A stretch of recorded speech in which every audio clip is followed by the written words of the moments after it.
You're listening to Kill Cliff's Hazard Ground podcast, with service members from across the military sharing their stories of combat and survival. And now, here's your host, Mark Zinno.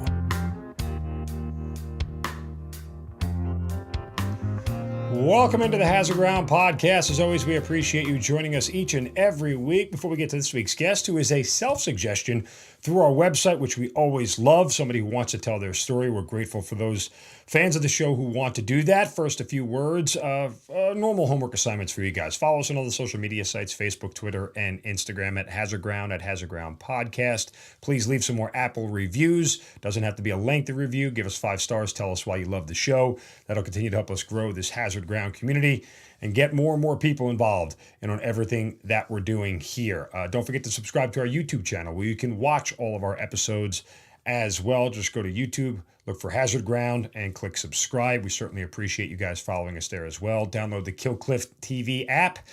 You can get all of our episodes there as well. It's completely free. And don't forget to go to killcliff.com and get yourself some Kill Cliff, including their CBD products, Killer Cliffsicle right here. A personal fan of all of Kill Cliff's products, clean energy drinks. I use their pre-workout, their post-workout. Just a fantastic product, and a company founded by a former Navy SEAL. A lot of their proceeds go to benefit the Navy SEAL Foundation, and certainly a company you need to check out, especially if you are into fitness and or working out and staying physically fit. Again, killcliff.com. All right, before we get on to this week's episode, again, just one more reminder about our promotion with Amazon. Make sure you go to our website, hazardground.com. Click on the Amazon button at the bottom of the homepage or into the sponsors tab, and it'll redirect you right to Amazon. You can do all of your normal Amazon shopping, and we get a percentage of what you guys spend, and then we donate a percentage back to some of the great charities and organizations you've heard featured here on the Hazard Ground. Works the same from your smartphone. Very simple, very convenient. If you go to hazardground.com, it'll redirect you to the app, and it'll take, it takes you right through the app. All your credit card information is saved. So it's very simple, very convenient, and an easy way to help out veterans right from the comfort of your own home or on your smartphone. All right, this week's guest, as I mentioned earlier, is a self-suggestion. Somebody who wrote into our website and wanted to share their story. And that's just so amazing. We're so grateful to people who want to do that, mostly because, as we've always said, everybody's story has value, and it is important to this big pie that we call the military. So it doesn't matter what you did or where you went or how long you stayed in the military, your story is important. He is a 3.5-year member of the United States Army with 1 deployment to Iraq, where he was a Cav Scout. And he also is somebody who wants to share the story of the great NCOs that he worked with. He's a retired specialist, and he is Bradley Walker joining us here on the Hazard Ground. Brad, welcome, and thank you so much for being here. Thank you for having me. All right, so a sort of unique story for you. And again, thank you so much for reaching out, because I think it's so important. We were talking before we started recording how you say that it's easy to forget a lot of this stuff, and it's easy that people forget about, what people did and the sacrifices that they made. And this is a great way for you to kind of revive those, but also make sure they sort of are etched in history here. So again, we appreciate you being willing to tell your story. And thank you, sir. All right. For you, somebody who didn't come from a military family, how'd you end up in the Army and why? Well, I played football for 8 years, and growing up, I really liked a lot of military history. Particularly, I was fascinated with the Vietnam War. There was just something about it that just piqued my interest, and I watched a lot of the History Channel on Saturdays when I didn't have football practice.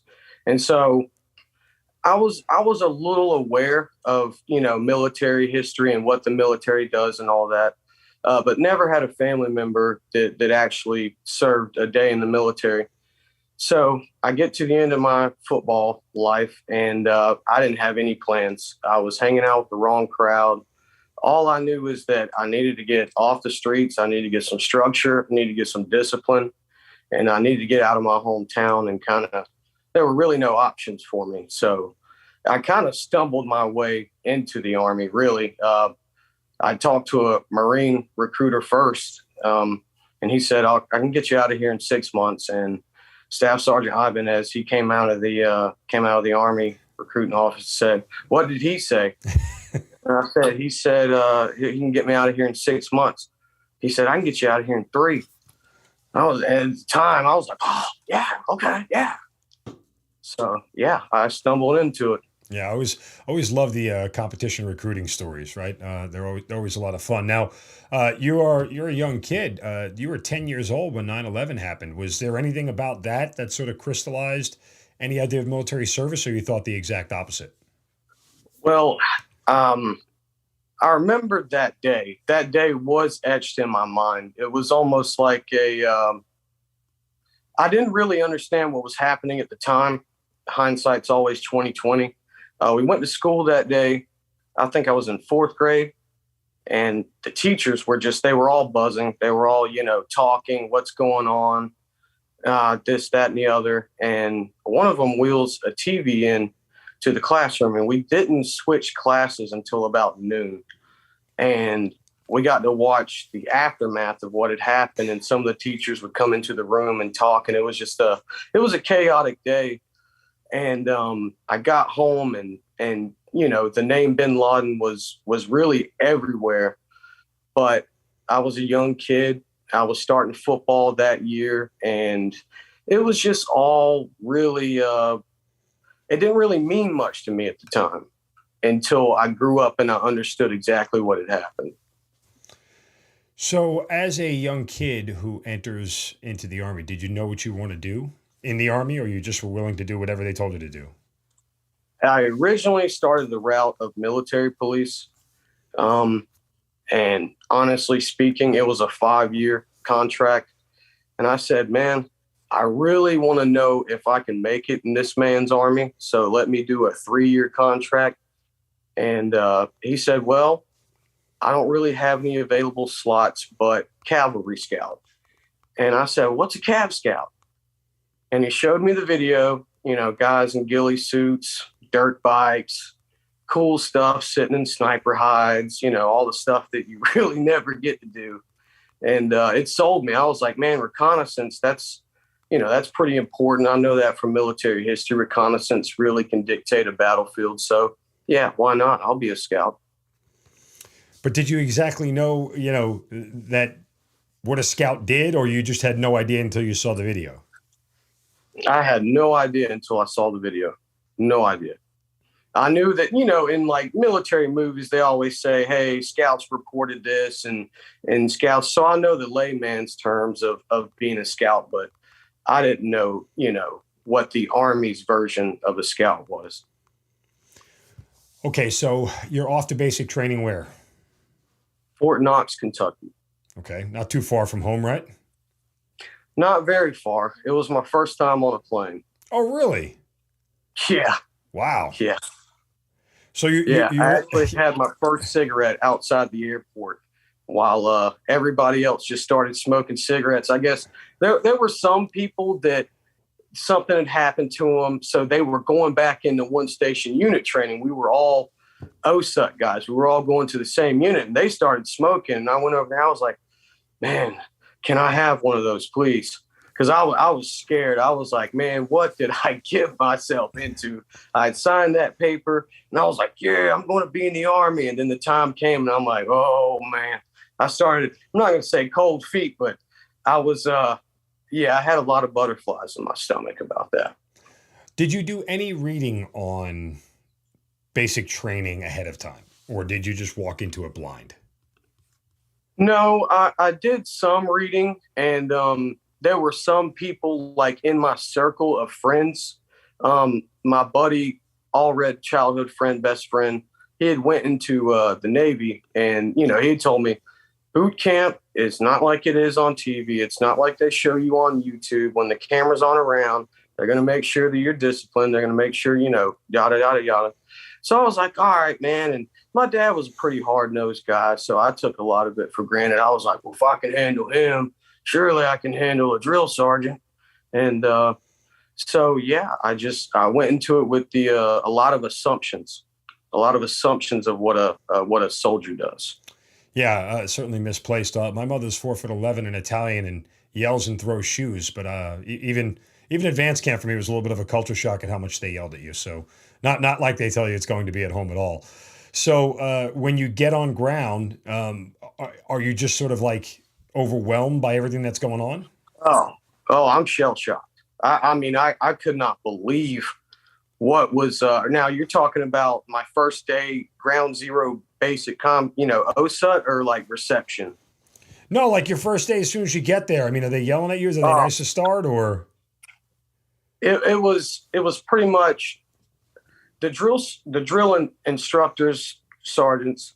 They were kind of, I didn't know at the time, but they were there to basically relax, just kind of get these new recruits where they need to go and, get them kind of ready, kind of disciplined into the Army mindset and the Army groove before they went downrange to go to day zero and go through the OSUT. And the night I got there, it was about 2 a.m. in the morning. And this is the first time I realized, like, all right, this is really basic training. Everybody else, the drill sergeant said, empty your bags. And I was assuming, again, always assumptions, I assumed surely he doesn't mean my change of clothes. And he sees me, I'm at parade rest. He can see me through the platoon line. He comes back there on the second row and he looks me in the eye and he says, "Why isn't your bag empty?" And I was dumb enough to try and respond to him. And he just said, "Empty your damn bag," at the top of his lungs, and his eyes scared me. And that was when I snapped to him, was like, all right, I'm in the Army. I don't have any control over this situation. I'm government property. I got to do what they say, all this, that, and the other. I got to grow up right now. Yeah. Welcome to the Army. So then get me to OSUT and what happens there? Day zero, I came in at about 2:20, and Staff Sergeant Ibanez, he was like, "Don't worry about it. They're going to get you down to fighting shape. Don't worry about it, man." And so I get there, and one of my platoon drill sergeants, Drill Sergeant Charney, this was in about 2 minutes of us holding the bag over our head, and I thought I was pretty strong. I was starting to struggle, and he comes over and he says, "If you don't hold that bag up over your head, I'm going to destroy your soul." And the brim of his drill sergeant hat was touching the brim of my PC cap. And I remember that just sent such a chill down my spine, and it let me know, like, man, your parents aren't here. They're yours, you're theirs. It's them or the highway. It was a crazy wake-up call. Everything was so chaotic.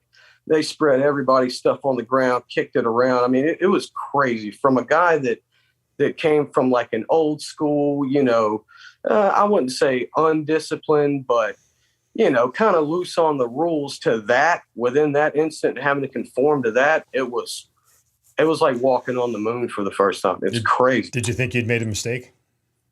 Oh, yes. Yes. I was like, what in the hell did I just do with 3 years of my life? Is this what it's going to be like? Is this how the Army is going to be? I thought I had made a huge mistake at the time. Was there a point in basic where that logic had flipped, or did it take until you had gotten later on down the road? No, it was about day 3. And I had, I'm going to keep it real. I had not taken a deuce in 3 days, and that had never happened to me. So you were literally scared shitless. Yes. And that's what I thought I was. I was like, man, I can no longer go to the bathroom. I'm so scared. Yeah. Yeah. And we're sitting in formation, and Drill Sergeant Charney, which for 3 days now, I'm thinking this man was built in General George S. Patton's lab of the perfect drill sergeant with old blood and guts. I mean, he was my worst nightmare for 3 days. Every chance he got, or him or Drill Sergeant Kreitz got to smoke me, they did. And I thought they enjoyed it. They probably did. But he asked us in formation. He was like, "All right, warriors, who here has not taken a shit in 3 days?" And I was one of the ones that raised my hand.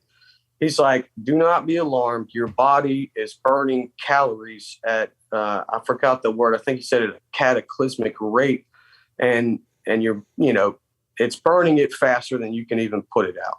So he said, if you're overweight, then chances are that's you. And yeah, I was overweight. So that made sense to me.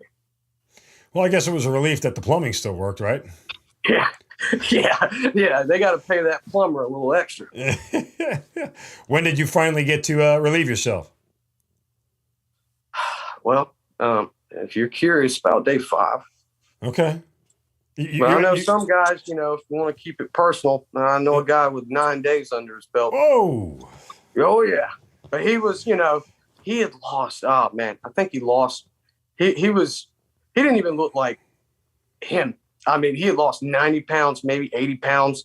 And I think it was like 17 or 18 weeks of OSUT. He had lost a lot of weight. What was the point in time that you just started to feel a little bit more comfortable while you were in basic? It was about 3 weeks in.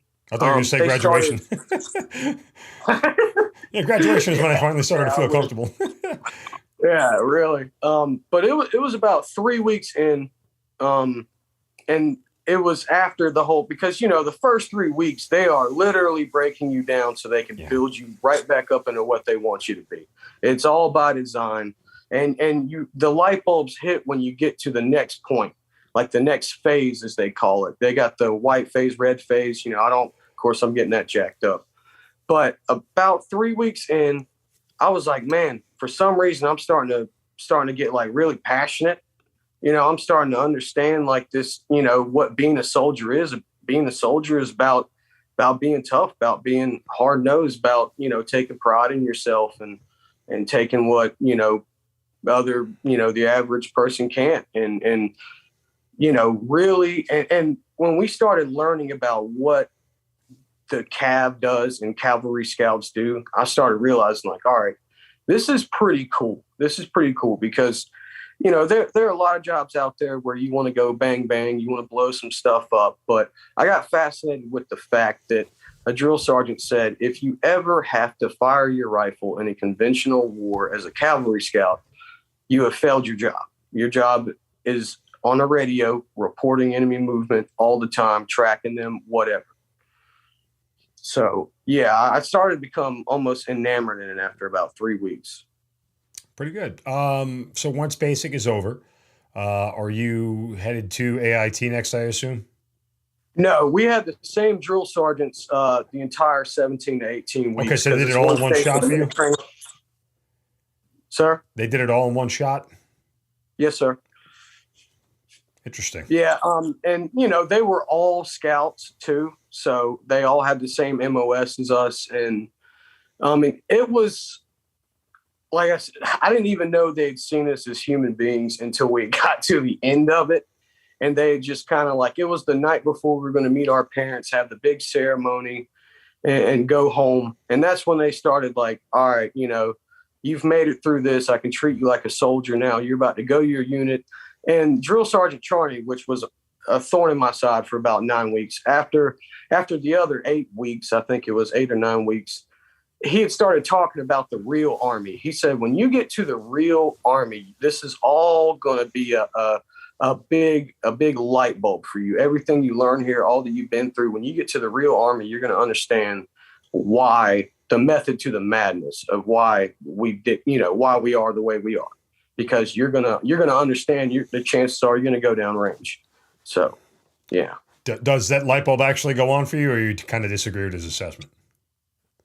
Oh, it came on for me. It really did. After about a week in the unit, because I was a very shy guy. I was a funny guy, but I was very shy until I got comfortable around you. So you mentioned that he had said you guys are going to go down range. When you had signed up, clearly you're in a post 9/11 world. I mean, you had to know when you were signing up that this was a high probability, correct? Yes. And in a way, I had lied to my father because my father was extremely nervous about me. Boy, you don't need to be going fight no damn war in the army, like all of this. He was more peace, love, prosperity, even though he was a bodybuilder and hard nosed. Like conflict was kind of not our forte. Right. So I lied to him and told him I was going to be an 88 Micah truck driver. And, I wasn't going to be on the front lines or anywhere near it. And so I kind of believed that in a way until I'd understood, until they had said, all right, here goes your papers for Cavalry Scout training. So yeah. So when you get to your unit, which is where, by the way, Fort Hood, right? Fort Hood, Texas. Yeah, I spent some time there. And you went to the first Cav, right? Yes, sir. Good old Bucky. I had an old first sergeant who referred to the horse on the logo as Bucky. I don't know why. It just always stuck with me. Stuff lieutenants remember. Stuff we forget, but that was what I remembered. Anyway, so clearly you're going to one of the biggest Cav units in all the military. So this is what they live, breathe, and die for. Do you start to get a certain level of comfort, like with the military overall, once you get there? Yes, I started. Well, let me back up just a little bit. When I had got done with the one station unit training, and maybe it's because I'm only 5'6", I don't know, but for some reason I felt like I was almost indestructible. Like I was like, all right, I'm a cool guy. I'm a Cav Scout. Like I was all gassed up in my head. And I get to the unit, and one of the first things I noticed is the guy that came to the airport to pick me up was a specialist, and he had a combat patch. And that was something I hadn't seen since one station unit training. I'd had some leave, 10 days to see my family. And that was like, oh, like I was seeing staff sergeants, sergeant first classes, captains, first lieutenants, they all had combat patches. That was my first time seeing a specialist with a combat patch. And it was like, all right, I'm the fish out of water now, and I need to shut up and absorb as much as I can for as long as they'll let me. And because eventually they're going to cut me loose. And do you feel like fitting in at the unit was easy? Yes. I thought, because I'm from South Carolina, I thought that I was going to be picked on a lot, but actually I was known as the Platoon Clown. I was the comedian. I did a lot of funny stuff. I tried to keep everybody's spirits high, keep everybody laughing. Yeah, people from South Carolina don't get laughed at that much. I'll never forget. I had a kid in my platoon when I arrived at Fort Hood. He was from Kentucky, and his first name was LD, just the letters LD. They didn't stand for anything. LD. They didn't. There was no initials. It was just LD, and that was his name. And he got destroyed by everybody for having a name like LD. So you don't have to. You don't have to be from South Carolina to be the one that gets made fun of. Oh yeah, yeah. If you got an accent, you better clean up your radio talk, and you better have thick skin, because chances are somebody's gonna add some twang on it or whatever, and they're not. It's not anything personal. It's kind of a compliment. So when you finish with OSA and everything, and you get to Fort Hood when? I get to Fort Hood on September 16th, 2010. I had 10 days, or actually 11. I had 11 days of off time, and then I had to report to my unit. Now, you don't deploy for basically about another 10 months or so. So are you hearing anything about deployment when you get there? I was in the 1st Squadron, 7th Cavalry, 1st Brigade Combat Team. And one of the things that, not trying to throw anybody under the bus, but one of the things that was, notorious in my unit and maybe surrounding units was orders were always kind of late. You just expected and assumed. It was a unit that deployed a lot to Iraq, had a lot of business dealings in Iraq. So all the NCOs that have been there, they've done that. These are combat hardened guys. They're like, look, 9 times out of 10, we're going to Iraq. So that's what we're going to train for. We're training under the assumption that we're going to Iraq, and they were extremely correct. And of course, there were the rumblings, there were the whispers in the hallways of, yeah, I'm pretty sure I've seen a copy of the orders and it says we're going to Iraq, da da da da da. So I was like, all right, Iraq it is. Okay. Did you tell your parents? No, I did not tell my parents until probably about March, April of the following year, before I realized that I was getting leave. I was getting 18 days of leave before he deployed. So I was like, all right, I'm going to wait about 2 or 3 months before. I really don't want to. The less time that they had to worry about it, the better in my mind. Of course, I was young at the time. And so I told them about March, April. So when you start training up for the deployment and everything, can you really get a sense of, all the stuff you liked about being a Cav Scout, and that's, all starting to happen as you do train up? I mean, is it all starting to come together for you? Yes. It was a bit mixed, because for about my first 4 or 5 months there, we were doing a lot of conventional force on force training, Bradley gunneries, maneuvers, stuff like that. I was in a mechanized unit, so we were doing Bradley movements and stuff like that. And the Humvee guys, they would do their gunneries and stuff like that. And we would practice dismounted operations, and every now and again. And we had an NTC rotation coming up in March.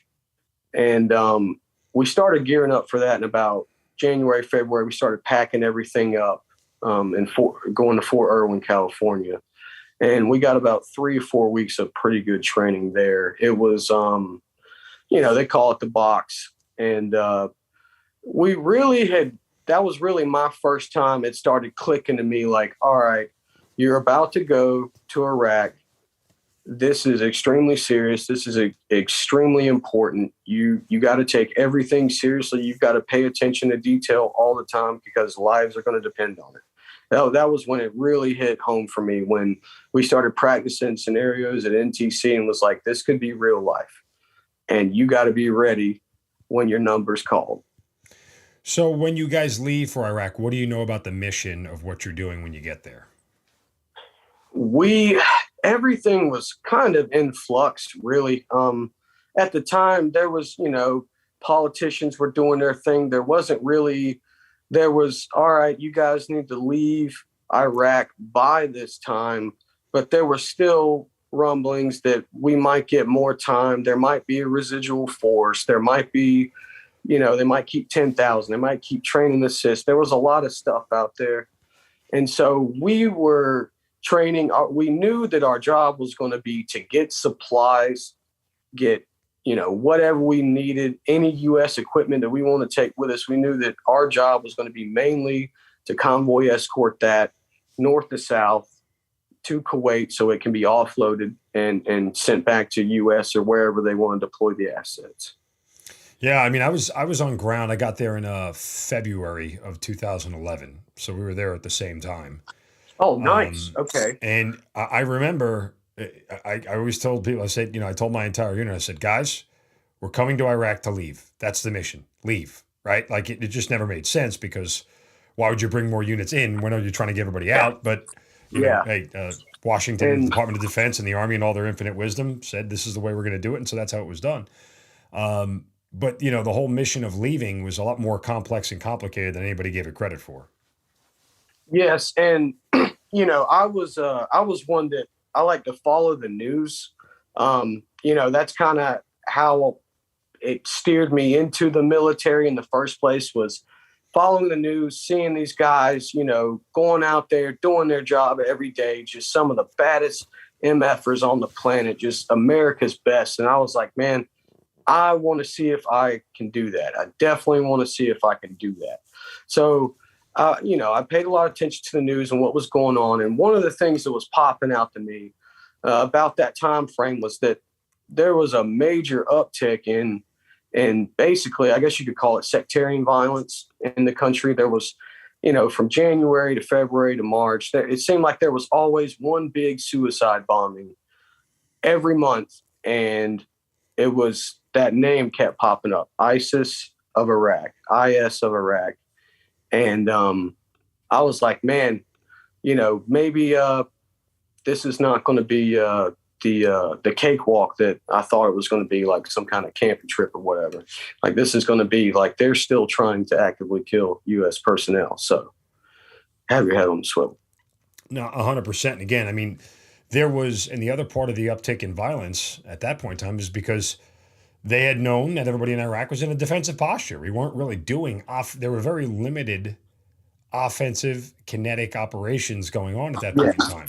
Very extremely limited. I think one of the only kinetic operations, big operations for that year was the Tikrit Assault. And I only really heard about that because our base was stationed near Tikrit, and we ran a lot of convoy escort and PSD out of Tikrit. So that was one of the things I had heard. But I got there in early July. This was right after they had five soldiers, I believe, killed in a rocket attack all at once.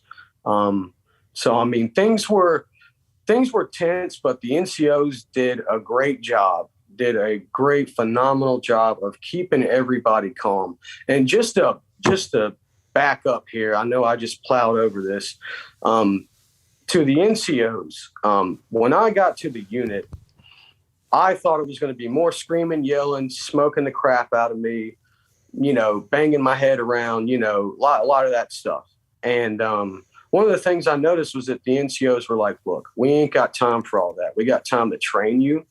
We got to bring you in. You understand that we're your leaders and you got to respect us. You understand that. But we're going to get a little close because you got to be able to trust me. I got to be able to trust you. We got to believe in each other because when we're over there, we're all we're going to have.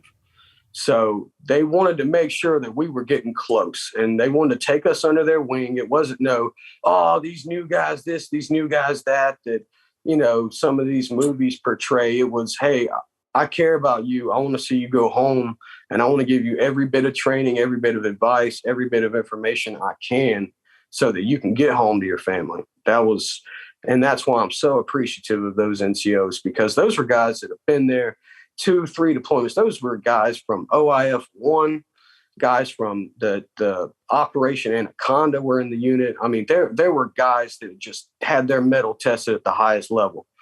And I just don't think they get the respect they deserve. I think that those guys deserve a lot more recognition, a lot more respect. They probably deserve a lot more pay for what they got to put up with and what they got to do. Because, there are a lot of guys. I mean, their job is also, once you get to your unit, they got to make sure you're training, absorbing, of learning. And if you're not, then they got to make sure that, you're not anywhere near somewhere where you can screw up the unit effectiveness. So, I mean, they got a lot of jobs and more respect to them. I had some great NCOs. No, well said. Take me through a typical Cav Scout mission for you in Iraq during the deployment. Okay. We would wake up, I would say we would wake up at about midnight. Of course, we'd get the mission briefing the day before I'd say about noon, maybe. We'd go through an op briefing.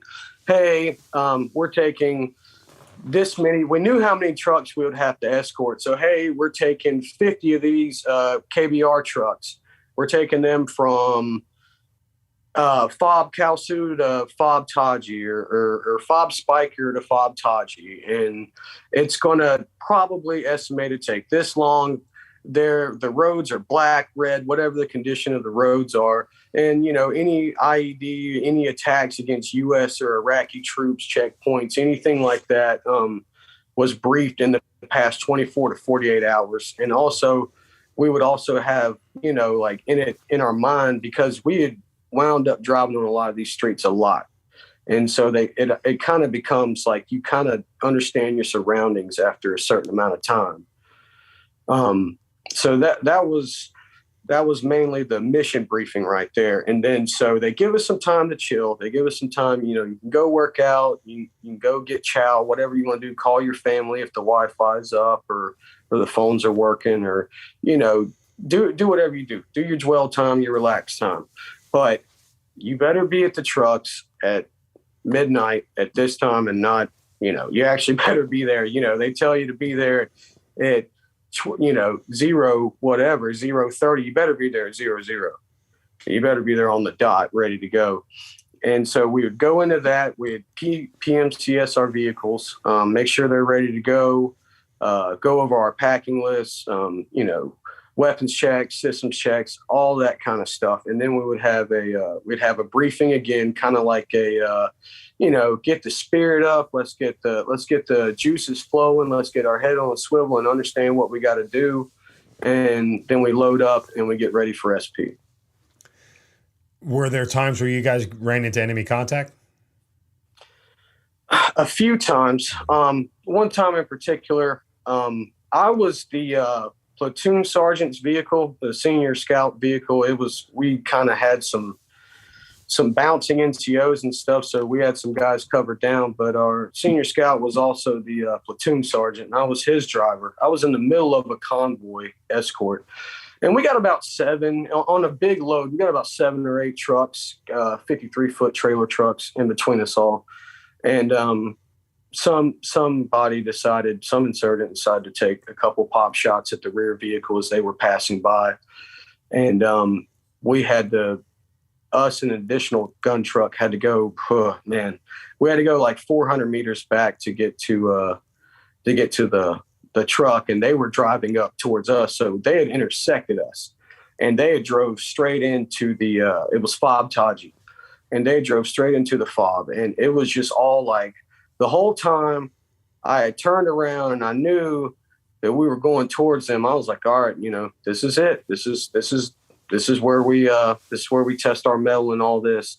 And they intersected us, and I was like, oh, like this is it. Like, all right. So they go inside, because the ROE at the time was, unless your vehicle is disabled, you push through that. You're not really, you don't have the initiative to make contact unless you have positive identification, unless you can basically smell the dude shooting the rifle. I mean, that's basically what I joked about. It was basically, when they got shot at, they knew their job was to push ahead.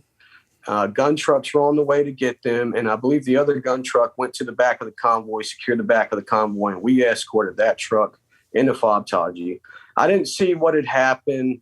We had stayed there at the entrance to Taji, just kind of like a show of force, keeping a presence out there until the threat was either identified or went away or whatever. That was really outside the wire. That was like one of the closest incidents. The main threat was really rockets and mortars that were coming into the base. I was at Joint Base Balad, and it was a pretty big installation. So there were a lot of good targets, for mortars and rockets and whatever they could throw at us. And I want to add something here.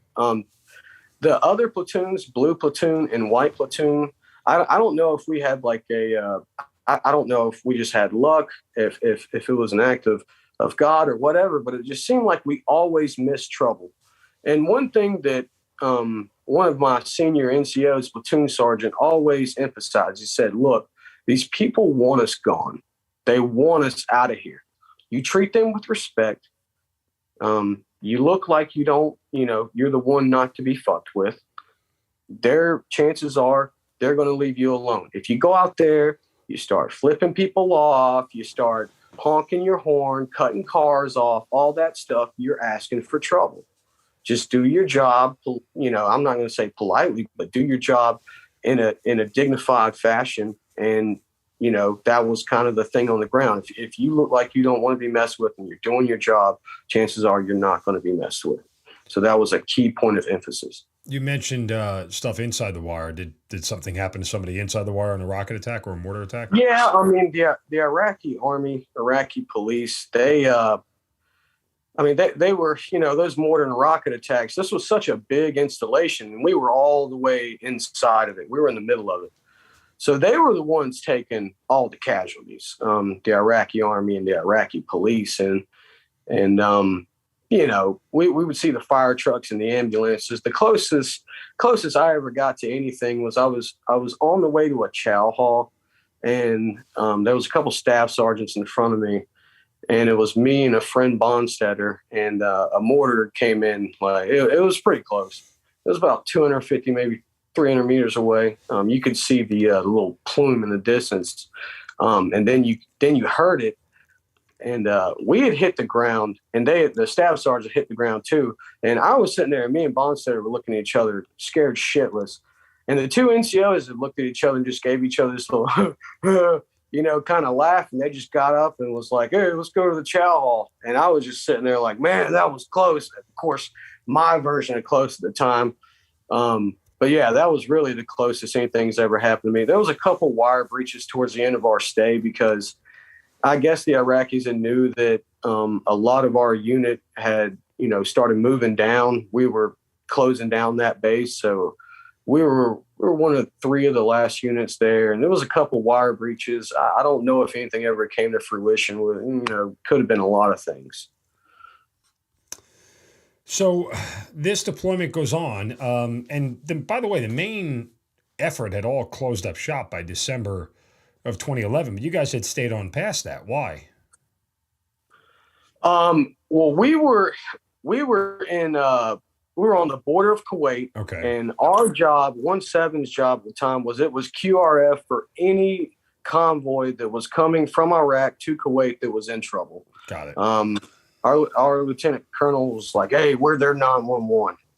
So, if you take that how you will. So you guys had pulled out of first. Iraq and were waiting at the Kuwait border to finish out the rest of the deployment. Yes. Well, at the time, there was a post on Facebook that was like, "Hey, man, listen, Gary Owen, hope you didn't turn out the lights. We're going home and we'll be home before Christmas, whatever." So we got all excited.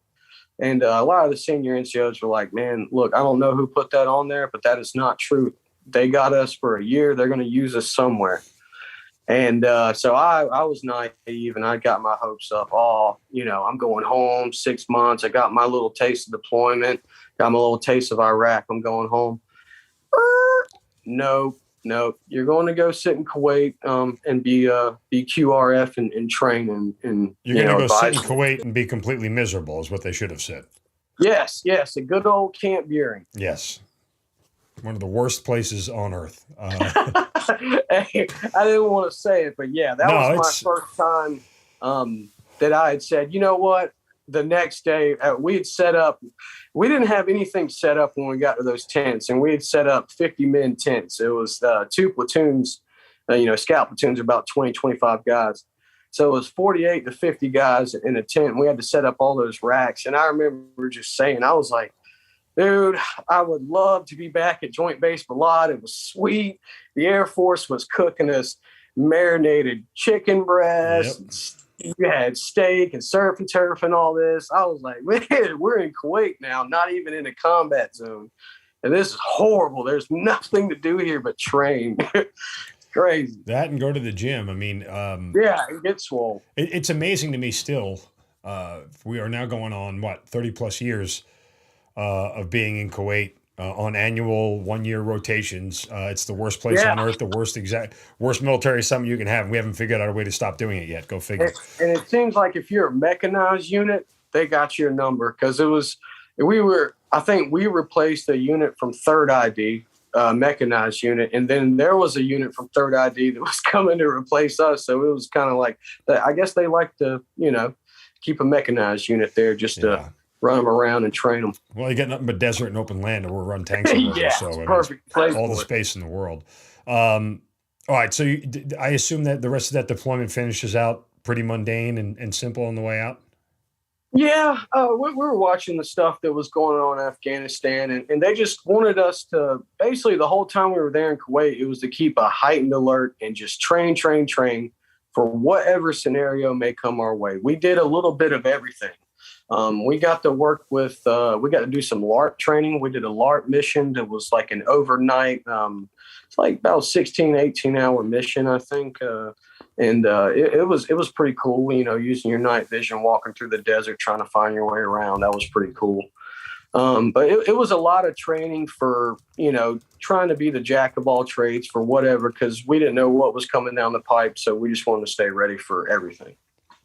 So when you finally get the call that you guys are going home, thoughts, reaction, feeling, like, was it tough to believe? You think they were going to extend you? How did that all go down? I felt like the whole time I was sitting there in Kuwait, just looking at, Iraq, figuratively looking at Iraq, just like, all right, when's this thing going to go wrong? When is this going to go wrong? Because I know that, not trying to be mean, but I know that a lot of the Iraqi soldiers and policemen that I seen, I don't think that, I didn't think that they had necessarily like wanted to fight. I think a lot of them were there for a paycheck at the time. And so I was a bit worried. I was like, man, and our interpreter was still over there, Alex. He was still trying to get his visa. He didn't get his visa until I think it was maybe late 2013 or 2014. So, I was thinking about him when I got back home. I was like, damn, he's helped us out, and he's helped a military unit out before that. And I'm sure before that. And, I'm ready for him to get over here and make sure that he gets the recognition he deserved, because he was awesome. So we finally get back home. Talk to me about that. Like, do you know at that point in time that you want to be done with the Army? I did not. I was married at the time, and I didn't really know. I didn't really know what the future had held for me. As soon as I got back, when I got back home, I was really decompressing, and I'd made a lot of bonds with a lot of good people, and we just went through that together, and it was kind of like I just want. I'm sure you can relate. You just want to be around those guys. You want to hang with those guys. They're your brothers. But once after that wore off, I realized that, all right, we just drew down Iraq. Word on the street, and it kind of already started happening around the time I was getting out, was that Afghanistan, the combat mission over there was done. And, I really signed up to, test my mettle and see if I could make it, see if I can hack it and see if I can perform my job. And, I was there for mainly the action, and I realized there weren't going to be any more action. So I was like, all right, well, I'm going to take my cards while I got them, and I'm going to get out. Did you feel any reservations about that decision? When ISIS had full-fledged in 2014, I definitely rethought about that. I was like, man, like, here we go. It's here now.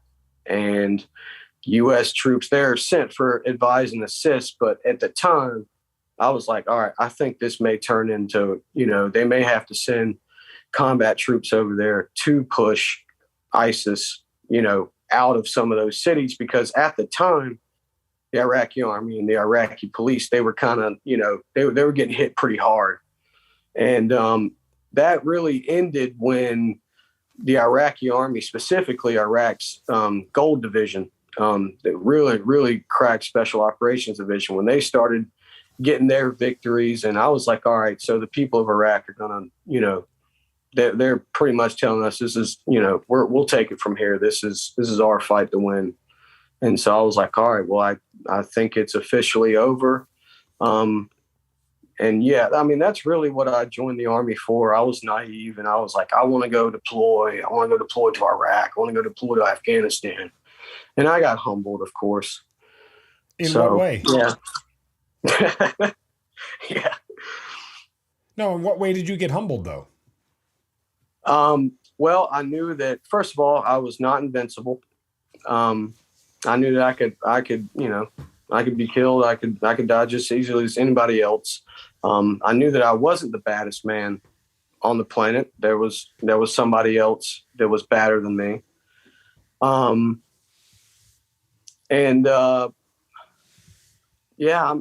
were the real main things. It was humbling in the fact that no matter what happens to you, like these IEDs, these EFPs, these rockets, these mortars, they don't have anybody's name on them in particular. They're not assigned to anybody. They could go to anybody at any time. And that was a pretty humbling experience. And during training, some training exercises, I would mess up and I would get humbled really quick by a sergeant, and they would let me know really quick, this is where you are. This is what I need you to do. And I need you to do it to the best of your ability. Did anybody try to keep you in, talk you into staying, or no? Yes. There was I mean, there were other a than the few retention people. NCO, I mean, just like your friends and buddies in the squad or Oh anything like yes, that. yes. Oh yes. And I mean, it sounded good at the time. It really did, because that at that time I was so young that was really all I knew was Army life, and I was scared. I had my reservations about coming out into the civilian world and trying to make my own way, because I didn't really know much about the civilian world from an adult perspective. My adult years were in the service, and I had a captain. The captain of our troop was he was like, "You should come and be my 50 cal gunner. You should sign on for a year and just come be my 50 cal gunner." And at the time, it's because I'd hit 9 out of 10 targets at the 50 cal range, and that was the first time I'd ever did that. And I guess he thought I was hot shit or something, so he wanted me to come be his gunner. And I had a few soldiers that were like, "Come on, man, extend for a year." There was a deployment to, was it Romania or Poland? It was somewhere in Europe. They were going on deployment there. And once I had heard about that, I was like, hell no, I'm not going over there to Europe in the cold. I don't do cold well. I'll do the desert. I'll do all that. But no to the cold. Oh, man. And look, we're going into Eastern Europe now anyway, so good job. Yeah, really. See I was how like, it better all works start out. getting used to the cold. But did you know what you wanted to do when you were getting out? Did you have any idea? I did not. At the time, all I wanted to do was like, man, I wanted to find a little bit of peace somewhere. Like I wanted to find a job that gave me some peace, some value at the end of the day, work hard. I wanted to find just be normal, just be normal, not necessarily put the military behind me, but, start taking advantage of the time I got left and try and normalize life as much as I can and just be a normal guy. What's the one thing you missed the most about the military? One thing I miss the most about the military, it's kind of cliche, but it's definitely the camaraderie. When I went in, my expectation was that it was going to be a cold, dark world in the military, and you were not going to get close to anybody and all this and that. And it was the exact opposite, because everybody was there for the same reason. Everybody wanted to serve their country. Everybody wanted to give it their all. Everybody loved the United States and believed in what we were doing. And it was a beautiful thing. And I don't think that's something, there was little pieces of it that you could replicate with sports, but no offense to them, when you deploy and you go through those emotions with that guy and see their life change in a year, you go through all the ups and downs, man, all the highs and lows of their life. Stuff happening to people. Had a few friends get hit with EFPs. Luckily, they were duds. I mean, you just got to deal with stuff in life through them. And it just brings you so much closer together. And when you get out, that is probably the biggest thing you're going to miss is those guys that you spent that time with. What's the one trait or the one thing that you learned in the military that you still use to this day? Taking the initiative. That is one thing that I learned. I wasn't a guy that took the initiative when, before I went into the Army. But the Army had taught me, when you take the initiative, chances are you're going to have odds in your favor. So take the initiative, get that head start, get there early, get there, whatever the case may be. Take the initiative always. And so what are you doing with yourself now? I work in lawn care. I make the majority of my money during the summer. This is the slow season right now. Right. Well, I think, again, the idea that you've been able to stand on your own 2 feet after all this experience, and be able to sort of live life on your own terms is, from what I'm hearing, sounds like it's part of the reason why you went in the military to begin with, right? Like it was part of the reason that some of the things that you wanted to get out of it. Yes, I and like I said, this is all hindsight, but looking back at it now, the Army was probably the reason why I am able to do this right here, because the Army gave me so many tools, and the NCOs that I was with, they just all gave me so many tools. There's so much you can learn. And, you know, I'm sure there are a lot of people that are not veterans. They're like, yeah, you only learn military stuff. No, that's not the case. I mean, these guys, they pull you in, they treat you like sons, they treat you like brothers, whatever. I mean, you get taught finance classes. I mean, you get taught a lot of stuff. And you're going to be able to take this stuff and utilize it, you know, if you can find a way to utilize it correctly and use it the right way. Yeah, you can definitely use these tools to navigate you through life. And the whole reason why I wanted to live simply is because I felt like, all right, I had got my fill. I had done what I came there to do. I deployed, you know, I felt like I got what I needed to get out of it, and I can go on with my life. There was something in me that just said, I wanted to serve my country. I wanted to serve my country, and I wanted to say I served my country. And it would be even cooler if I got to say I served my country in a time of war. You've been 10 years removed now from your deployment. If you got back together with all those NCOs and everything, what would you say to them now, 10 years later? Well, in the first 5 minutes, you know, it'd be a lot of joking around, but the first 5 minutes would be all business. And I would pour my heart out to them, and I'd tell them, you guys took me in when I was just naive, young, didn't know how to be a soldier, you know, didn't know how to be a soldier in a real unit. And you guys looked past all that, and you took me in because I wasn't the most perfect soldier. I didn't necessarily get in trouble, but I was a slow learner.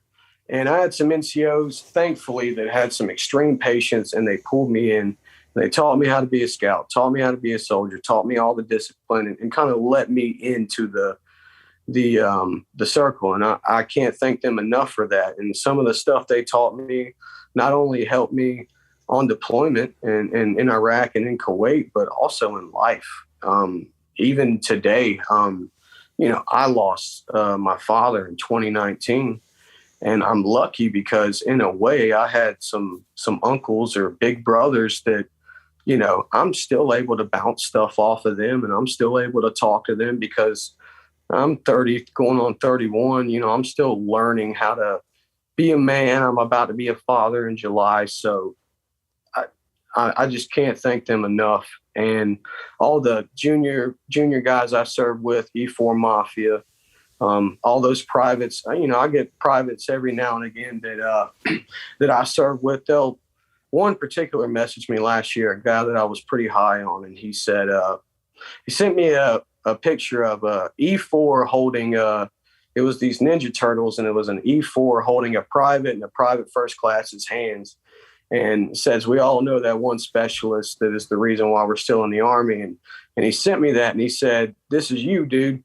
And that made me feel pretty good. It's like, man, I was able to at least, you know, shape and mold one guy, and one guy gave me the credit for that. And that felt great. And so now's my time to give the credit to all the NCOs. They kept us alive because it was not easy. It was not easy. They had a lot to do. That's amazing. And that's great. I mean, honestly, and it's as simple as the old Christian philosophy. Like, you know, even if you save one sheep and the whole flock disperses, right? I mean, you made an impact. And if you've made an impact on one soldier, then you've served enough of your purpose to continue to make the Army a better place, right? Yeah. Through them, one of the big things that stuck out to me was integrity. Like, integrity was a big thing with my NCOs. And these were guys that, man, they were at some of the highest points in the war on terror. And so for them to, you know, for me to see their human side and to actually hang out with these guys inside of Bradley and sometimes even off work, you know, it was eye-opening, and it made me a better soldier for sure. Any final words that you'd like to leave those NCOs? Yes. To all the NCOs that helped me and my battle buddies, and even the drill sergeants and OSUT, you guys did your jobs well. You did your jobs to your fullest extent, and I think you made some great, brave young men who have went on and done great things. Whatever that future holds for them, they went on and they did it. And I think you guys got a lot to be proud of. And for all the NCOs that have, they were in my unit that went there, did that, and went back for some more 2, 3, 4, 5 times, you guys will never, ever get the recognition that you deserve, ever. I don't think that's possible, what you've given up for this country. And maybe one day, maybe this country will give you the recognition you deserve, but I definitely recognize you, and I'm so thankful for everything you guys have done, because you guys are, in my opinion, you guys are the next great generation. Perfect words about the NCOs and the NCO Corps and what they've meant, not only to folks in the Army like you and me, but every NCO across all branches. There really is a reason why they are the backbone of what we do. And certainly it's great to have somebody of your rank, of your position, show that sort of respect and admiration for the job that they have done. Because you're right, it's not said enough. It really isn't. A lot of what we all do is fairly thankless, but the way they molded you and the way you were able to mold a young private, speaks to the job and the level of work that they did and how important it is. So I certainly appreciate you sharing those thoughts. Yes, sir. Well, again, thank you so much for volunteering to share your story. It is important. It doesn't have to be some thing that's made into a book or a movie or anything like that. Your story is... It's not some sexy combat story. But it doesn't. But that's the thing, brother. Like, it doesn't have to be. I always tell that to people. There are so many people we ask to come on. They're like, I don't really have a great story. I said, that's not the point. Your story and the message you just conveyed is important. And even if your story, was only 12 months in Iraq and Kuwait, it doesn't matter in the big picture of things, because it's part of the big picture. You can't have the whole picture without your story, and certainly not the story of those NCOs that you just wanted to illuminate and bring to light, and share about how much they have done and meant to you and others throughout your lives and their careers. So it's incredibly important. It doesn't have to be sexy, man. It just has to be effective, and I think that's what the story is about, right? Yes, sir. All right. Well, Bradley Walker, we appreciate you joining us, and thank you for being part of the Hazard Ground. All right. Thank you. You've been listening to Killcliff's Hazard Ground podcast, hosted by Mark Zeno. If you have an interesting story to tell and you'd like to be on the show, send us an email at producer@hazardground.com. And if you like the show, don't forget to subscribe, rate, and review on Apple Podcasts. Thanks for listening. We'll see you next time.